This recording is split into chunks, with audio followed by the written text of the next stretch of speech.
Hi good evening. അപ്പോൾ നമ്മുടെ ഇന്നത്തെ റെസിപ്പി എന്ന് പറയുന്നത് നമുക്ക് രാവിലെ ബ്രേക്ക്ഫാസ്റ്റ് ആയിട്ടും വൈകിട്ട് സ്നാക്കായിട്ടും രാത്രി ഡിന്നറായിട്ടും ഒക്കെ ഉപയോഗിക്കാൻ പറ്റിയ റെസിപ്പിയാണ്. അപ്പോൾ ഈ ഒരു റെസിപ്പി എന്ന് പറയുന്നത് നമ്മുടെ പുട്ട് ഉപയോഗിച്ചാണ് ചെയ്യുന്നത്. നമുക്കിപ്പോൾ രാവിലെ ബാക്കി വന്ന പുട്ട് ഉപയോഗിച്ചും അല്ലെങ്കിൽ നമ്മളിപ്പോൾ ഫ്രഷ് ആയിട്ട് പുട്ടുണ്ടാക്കിയിട്ട് പുട്ടിൻ്റെ കൂടെ കഴിക്കാൻ കറിയില്ല അല്ലെങ്കിൽ പുട്ടിൻ്റെ കൂടെ കഴിക്കാൻ പഴമില്ല എന്നൊക്കെ ഉണ്ടെങ്കിൽ ആ പുട്ട് ഉപയോഗിച്ച് നമുക്ക് വേറൊരു റെസിപ്പി ഉണ്ടാക്കാൻ പറ്റും. അങ്ങനെ ഉണ്ടാക്കാൻ പറ്റുന്ന റെസിപ്പിയാണിത്. ഈ ഒരു റെസിപ്പി എന്ന് പറയുന്നത് നമ്മുടെ കൊത്തുപുട്ടാണ്. കൊത്തുപുട്ട് എന്ന് പറഞ്ഞിട്ടുണ്ടെങ്കിൽ നമ്മൾ കൊത്തു പൊറോട്ട ഉണ്ടാക്കാറുണ്ട്, കൊത്തു ഇടിയപ്പം ഉണ്ടാക്കാറുണ്ട്, കൊത്തു ചപ്പാത്തി ഉണ്ടാക്കാറുണ്ട്, അതുപോലെയുള്ള ഒരു കൊത്തുപുട്ടാണ്.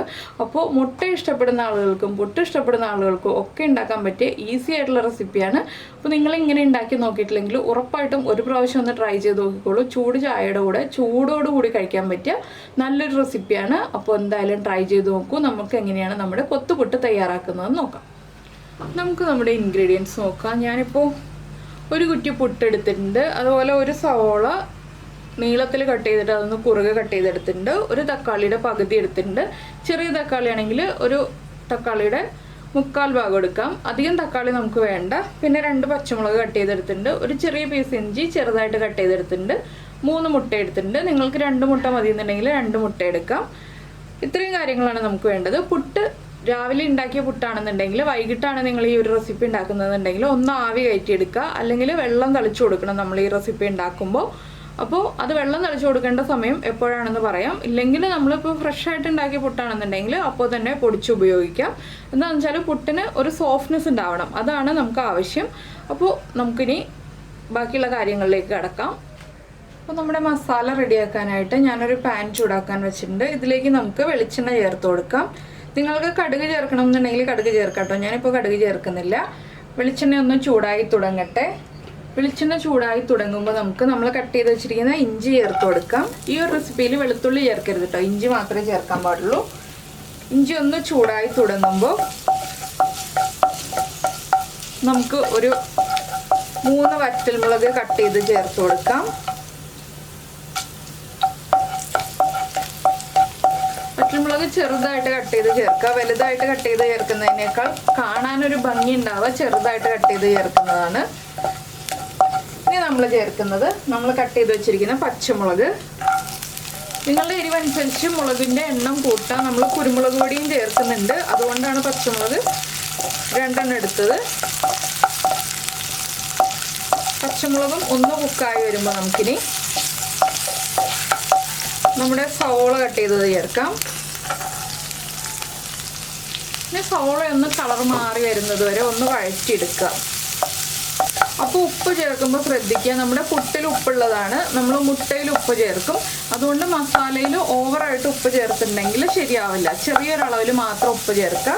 ഞാനിപ്പോൾ സവോളയ്ക്ക് ആവശ്യമായിട്ടുള്ള ഉപ്പ് മാത്രം ചേർത്ത് കൊടുക്കാൻ പോവാണ്. ഒരു 1/4 ടീസ്പൂൺ ഉപ്പ്. ഇനി സവോള ഒന്ന് സോഫ്റ്റായി ഒന്ന് കളർ ചേഞ്ച് ആയി തുടങ്ങട്ടെ. ഇപ്പോൾ നമ്മുടെ സവോളയുടെ കളർ ഒന്ന് ചെറുതായിട്ട് ചേഞ്ച് ആയി തുടങ്ങുന്നുണ്ട്. ഇനി നമുക്ക് പൊടികൾ ഓരോന്നായിട്ട് ചേർത്ത് കൊടുക്കാം. നമ്മൾ ആദ്യം ചേർക്കുന്നത് ഒരു 1/4 ടീസ്പൂൺ മഞ്ഞൾപ്പൊടി. മഞ്ഞൾപ്പൊടി ചേർത്തിട്ട് നന്നായിട്ടൊന്ന് ഇളക്കി കൊടുക്കുക. മഞ്ഞൾപ്പൊടിയുടെ റോ ടേസ്റ്റ് മാറി വരുന്നത് വരെ 1 മിനിറ്റ് ഒന്ന് ഇളക്കി കൊടുക്കുക കേട്ടോ. എന്താണെന്ന് വെച്ചാൽ പുട്ട് കുക്കായി വന്നതാണ്. നമുക്ക് ഈ ഒരു മസാല മാത്രമേ കുക്കാവാൻ സമയം എടുക്കുള്ളൂ. ബാക്കിയുള്ള പ്രോസസ്സൊക്കെ വളരെ എളുപ്പമാണ്. അപ്പോൾ നമുക്ക് ബ്രേക്ക്ഫാസ്റ്റ് ആയിട്ട് ഉണ്ടാക്കാനാണെങ്കിലും വൈകിട്ട് സ്നാക്കായിട്ട് ഉണ്ടാക്കാനാണെങ്കിലും അല്ല ഡിന്നറിന് ഉണ്ടാക്കാനാണെങ്കിലും ഈ ഒരു മസാല പ്രിപ്പയർ ചെയ്യുന്ന സമയം മാത്രമേ ഈ ഒരു റെസിപ്പിക്ക് കൂടുതലായിട്ട് പോവുള്ളൂ. ബാക്കിയുള്ളതൊക്കെ വളരെ എളുപ്പമാണ്.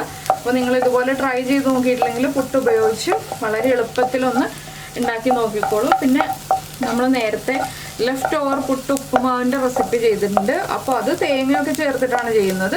അതും ഒന്ന് ട്രൈ ചെയ്ത് നോക്കിക്കോളൂ കേട്ടോ. നല്ല ടേസ്റ്റാണ് ആ പുട്ട് ഉപ്പുമാവിൻ്റെ റെസിപ്പി. നീതാസ് ടേസ്റ്റ്ലാൻഡ് പുട്ട് ഉപ്പുമാവ് എന്ന് പറഞ്ഞിട്ട് സെർച്ച് ചെയ്തിട്ടുണ്ടെങ്കിൽ ആ പുട്ട് ഉപ്പുമാവിൻ്റെ റെസിപ്പി കിട്ടും. അത് ഉണ്ടാക്കി നോക്കിയിട്ടില്ലെങ്കിൽ ഉറപ്പായിട്ടും ഒന്ന് ട്രൈ ചെയ്തിരിക്കേണ്ട റെസിപ്പിയാണത്. അപ്പോൾ നമ്മുടെ മഞ്ഞൾപ്പൊടി കുക്കായി വന്നിട്ടുണ്ട്. നമുക്കിനി ഇതിലേക്ക് മുളക് പൊടി ചേർത്ത് കൊടുക്കാം. ഞാനിപ്പോൾ ഒരുപാട് മുളക് പൊടി ചേർക്കുന്നില്ല, ഒരു 3/4 ടീസ്പൂണേ മുളക് പൊടി ചേർക്കുന്നുള്ളൂ. പിന്നെ ഒരു 1/2 ടീസ്പൂൺ കുരുമുളക് പൊടി ചേർക്കുന്നുണ്ട്. പിന്നെ നിങ്ങൾക്ക് മീറ്റ് മസാലയുടെ ഫ്ലേവറാണ് താല്പര്യം എന്നുണ്ടെങ്കിൽ മീറ്റ് മസാല ചേർക്കാം. ചിക്കൻ മസാലയുടെ ഫ്ലേവറാണ് താല്പര്യമെന്നുണ്ടെങ്കിൽ ചിക്കൻ മസാല ചേർക്കാം. ഞാനിപ്പോൾ ഒരു 3/4 ടീസ്പൂൺ ഗരം മസാലയാണ് ചേർക്കുന്നത്. അത് നമ്മുടെ ഇഷ്ടത്തിനനുസരിച്ച് ഏത് മസാലയാണോ ഇഷ്ടം ആ മസാല ചേർക്കാം. പിന്നെ 2 മസാലയും കൂടി ചേർക്കണം എന്നുണ്ടെങ്കിൽ 1/2 ടീസ്പൂൺ ഗരം മസാലയും 1/4 ടീസ്പൂൺ നിങ്ങൾക്ക് ഇഷ്ടമുള്ള ചിക്കൻ മസാലയോ മീറ്റ് മസാലയോ അതിലേതാണ് താല്പര്യം എന്ന് വെച്ചാൽ അതും കൂടി ചേർത്ത് കൊടുക്കാം. പിന്നെ മല്ലിയിലയുടെ ഫ്ലേവർ ഇഷ്ടമാണെന്നുണ്ടെങ്കിൽ മല്ലിയില ചേർക്കാം കേട്ടോ. അപ്പോൾ നമ്മുടെ മസാലകൾ കുക്കായി തുടങ്ങിയിട്ടുണ്ട്. ഇതിലേക്ക് ഞാൻ കട്ട് ചെയ്ത് വെച്ചിരിക്കുന്ന തക്കാളി ചേർക്കുകയാണ്. തക്കാളി ഇനി ഒന്ന് കുക്കായി വരണം. അതിന് നമുക്കൊരു എളുപ്പ വഴിയുണ്ട്. തക്കാളി ചേർത്തിട്ട് കുറച്ച് വെള്ളം ചേർക്കുക. ഒരുപാട് വെള്ളമല്ല, കുറച്ച് വെള്ളം ചേർത്ത് ഒന്ന് ഇളക്കി കൊടുത്ത് ഒന്ന് കുക്ക് ചെയ്തെടുക്കുക. തക്കാളി നന്നായിട്ട് ഉടഞ്ഞ് കിട്ടണം നമുക്ക്. അപ്പോൾ ഇതുപോലെ ഒന്ന് ഇളക്കി കൊടുത്ത് കുക്ക് ചെയ്ത് ഫ്ലെയിം കൂട്ടി വയ്ക്കുക. വെള്ളം വറ്റി വരുമ്പോൾ വീണ്ടും കുറച്ച് വെള്ളം ചേർത്ത് കുക്ക് ചെയ്തെടുക്കുക. അങ്ങനെ ഒരു 2-3 പ്രാവശ്യം വെള്ളം ചേർത്ത് കുക്ക് ചെയ്തെടുക്കുക. അപ്പോൾ തക്കാളി നന്നായിട്ട് കുക്കായി ഉടഞ്ഞ് കിട്ടും. ഇത് വളരെ എളുപ്പത്തിൽ തക്കാളി കുക്കായി കിട്ടാനുള്ളൊരു വഴിയാണ്.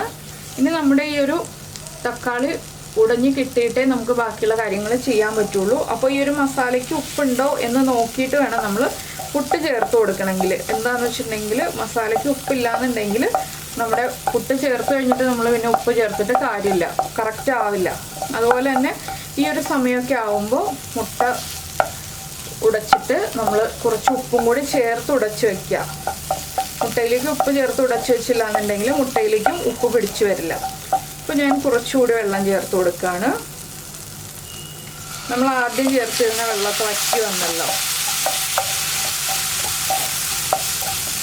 അപ്പോൾ ഇത് ചൂടോടെ തന്നെ കഴിക്കുക കേട്ടോ. ചൂട് മാറിയിട്ട് കഴിക്കേണ്ട റെസിപ്പി അല്ല, ചൂടോടെ കഴിക്കേണ്ട റെസിപ്പിയാണ്. ഇതിന് വേറെ സൈഡ് ഡിഷൊന്നും ആവശ്യമില്ല. പിന്നെ നിങ്ങൾക്ക് ഈ ഒരു മസാല പ്രിപ്പയർ ചെയ്യുന്നതിനേക്കാൾ എളുപ്പമായിട്ട് ചെയ്യാൻ പറ്റുന്ന വേറൊരു കാര്യമുണ്ട്.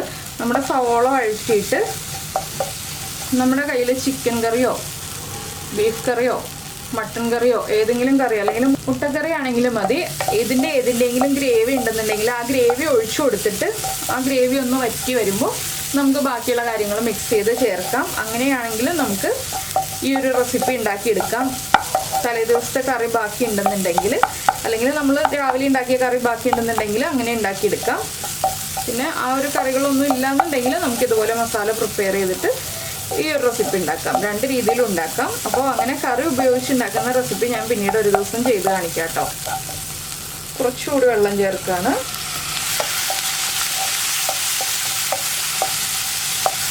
ഇപ്പോൾ കണ്ടില്ലേ നമ്മുടെ തക്കാളിയൊക്കെ ഒന്ന് കുക്കായി വരുന്നുണ്ട്. ഒന്നിങ്ങനെ ഉടച്ചും കൂടി കൊടുക്കുക. ഇനി നമ്മൾ ഫ്ലെയിം കുറച്ചിട്ട് തക്കാളിയൊക്കെ ഒരു സൈഡിലേക്ക് മാറ്റി വയ്ക്കുക. നമ്മുടെ മുട്ട ഉടച്ചതുണ്ടല്ലോ നന്നായിട്ട് ബീറ്റ് ചെയ്യണം. ഉപ്പ് ചേർത്തിട്ട് അത് ഈ പാനിലേക്ക് ഒഴിച്ചു കൊടുക്കുക. ഇനി ഇതൊന്ന് സെറ്റായി തുടങ്ങട്ടെ. മുട്ട ഒന്ന് കുക്കായി തുടങ്ങിയിട്ട് നമുക്ക് മിക്സ് ചെയ്യാം. എന്താണെന്ന് വെച്ചാൽ മുട്ട ഒന്ന് സെറ്റായി തുടങ്ങുന്നതിന് മുൻപേ നമ്മൾ മിക്സ് ചെയ്തിട്ടുണ്ടെങ്കിൽ മുട്ട വല്ലാതെ പൊടിഞ്ഞു പോകും. അപ്പോൾ നമ്മളൊന്ന് മുട്ട കുക്കായി തുടങ്ങിയിട്ട് മിക്സ് ചെയ്യുകയാണെങ്കിൽ കുറച്ച് വലിയ പീസുകളായിട്ട് നമുക്ക് സ്ക്രാമ്പിൾ ചെയ്തെടുക്കാം.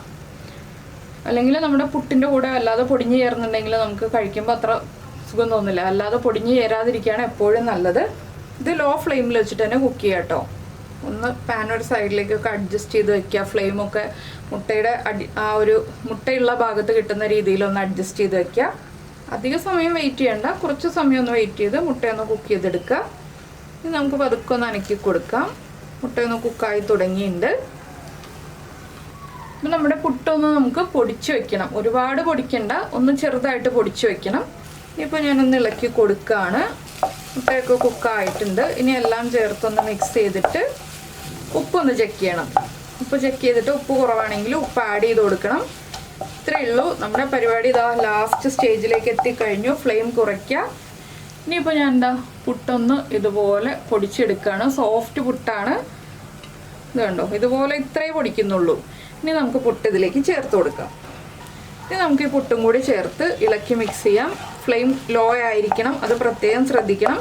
എന്താണെന്ന് വെച്ചാൽ നമ്മുടെ പുട്ട് ചേർത്തിട്ട് ഡ്രൈ ആയി പോരുത്. അപ്പോൾ ഈ ഒരു സ്റ്റേജിലാണ് നിങ്ങളുടെ പുട്ട് ഡ്രൈ ആണെന്നുണ്ടെങ്കിൽ കുറച്ച് വെള്ളം തളിച്ച് മിക്സ് ചെയ്യേണ്ടത്. നല്ല ഡ്രൈ ആയിട്ടുള്ള പുട്ടാണെങ്കിൽ വെള്ളം തളിച്ച് മിക്സ് ചെയ്യണം. അത് പച്ചവെള്ളമായിരിക്കും, അത് ചൂടുവെള്ളം തളിച്ച് മിക്സ് ചെയ്യണം.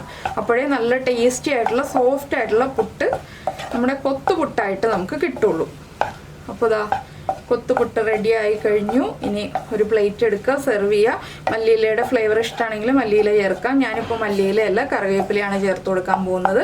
ഇത്രയേ ഉള്ളൂ നമ്മുടെ കൊത്തുപുട്ടിൻ്റെ പരിപാടി. കൊത്തിയെടുക്കേണ്ട ആവശ്യമൊന്നുമില്ല. നമുക്ക് ഇതുപോലെ ഒരു സ്പാറ്റില യൂസ് ചെയ്തിട്ട് ഇളക്കി മിക്സ് ചെയ്ത് കഴിക്കാം. അപ്പോൾ നിങ്ങളെല്ലാവരും ഈ റെസിപ്പി ഇഷ്ടമായിട്ടുണ്ടെങ്കിൽ ഒന്ന് ലൈക്ക് ചെയ്യാനും കമൻറ്റ് ചെയ്യാനും ഒക്കെ മറന്നു പോകരുത്.